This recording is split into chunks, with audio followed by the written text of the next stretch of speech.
Welcome to Kenton's videos. Enjoy the video. You start by picking a QR generator app or a trusted website that supports text payloads.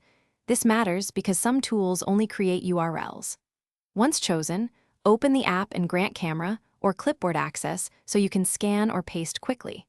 Prepare your message now, plain text, or an SMS format such as SMS, plus 1,234,567,890.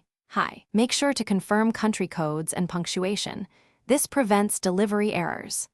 Once done with the message, choose the payload type, text for plain notes or SMS for auto-open messaging. This changes encoding behavior. Next, set error correction. Higher levels like Q or H allow damage tolerance but increase density, so balance scannability and size. Then choose image size and margin, larger px and 4, 1 quiet zone help scanners.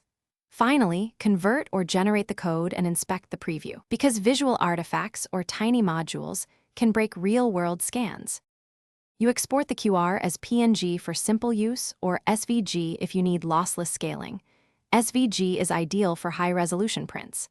Then test the code with at least 2 devices and separate scanning apps to confirm the message opens correctly and preserves formatting. Once verified, share or print at recommended sizes. If a scan fails, troubleshoot by increasing pixel size, selecting a higher error correction level, or shortening the message to reduce data density. This single adjustment fixes most problems.